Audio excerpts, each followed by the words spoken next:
അന്നും പതിവ് പോലെ കൊച്ചുകുട്ടികൾ ഒത്തുചേർന്നു. എന്തിനാണെന്നോ മുത്തശ്ശി പറയുന്ന കഥ കേൾക്കാൻ. അപ്പോഴാണ് പടുവികൃതിയായ ഉണ്ണിക്കുട്ടൻ കരഞ്ഞുകൊണ്ട് മുത്തശ്ശിയുടെ അടുത്തെത്തിയത്.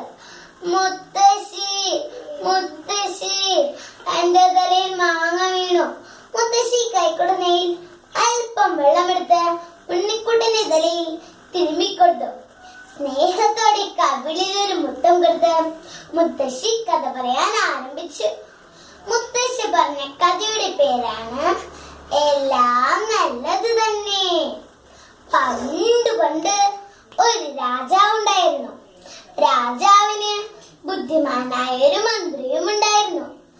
അദ്ദേഹത്തിന് നായാട്ട് വളരെ ഇഷ്ടമുള്ള വിനോദമായിരുന്നു.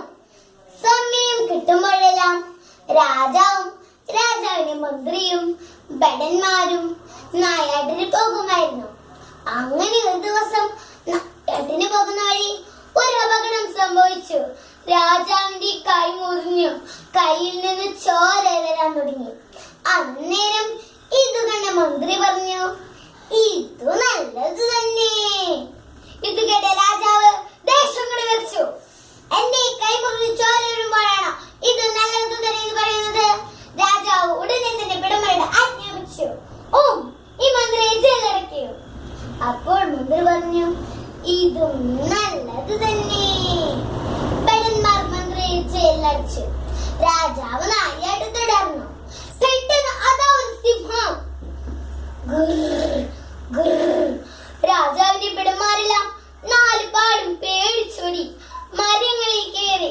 രാജാവാണെങ്കിൽ പേടിച്ചു പറിച്ച് ബോധം നഷ്ടപ്പെട്ട് വീണു. സിംഹം രാജാവിന്റെ അടുത്തെത്തി. രാജാവിന്റെ ദേഹം മണത്തു നോക്കി. ചോരമണം. സ്വന്തമായി വേട്ടയാടി ഇവയെ കൊന്നു തിന്നുന്നതാണ് സിംഹത്തിന് ഏറെ ഇഷ്ടം. രാജാവ് മരിച്ചു കൊടുക്കുകയാണെന്ന് കരുതി സിംഹം രാജാവിനെ ഒന്നും ചെയ്യാതെ തിരിച്ചുപോയി. അതുമാത്രമല്ല, രാജാവിന്റെ ഭടന്മാരെല്ലാം മരത്തിന്റെ മുകളിൽ കയറിയതിനാൽ അവർക്കൊന്നും സംഭവിച്ചില്ല. അങ്ങനെ വലിയൊരു ആപത്ത് ഒഴിഞ്ഞുപോയി. അപ്പോഴാണ് രാജാവിന് മനസ്സിലായത്, തന്നെ കൈമുറിഞ്ഞ് ചോര വന്നില്ലായിരുന്നെങ്കിൽ ആ സിംഹം എന്നെ തിന്നുമായിരുന്നേനെ. പെട്ടെന്ന് രാജാവ് തന്റെ നിരപരാധിയെ മകരെ ഓർത്തുപോയി. ഉടനെ തന്നെ രാജാവ് തന്നെ ഭടന്മാരോട് ഉത്തരവിട്ടു, ജയിലിൽ കിടക്കുന്ന മന്ത്രിയെ തുറന്നുവിടാൻ. ഭടന്മാർ മന്ത്രിയെ ജയിലിൽ നിന്ന് തുറന്നുവിടുകയും ചെയ്തു. പിന്നീട് രാജാവ് മന്ത്രിയെ കണ്ടപ്പോൾ പറഞ്ഞു, എനിക്ക് തെറ്റുപറ്റിപ്പോയി, എന്നോട് ക്ഷമിക്കണേ മന്ത്രി. എന്നെ കൈമുറിഞ്ഞ് ചോര വന്നില്ലായിരുന്നെങ്കിൽ ആ സിംഹം എന്നെ തിന്നുമായിരുന്നേനെ.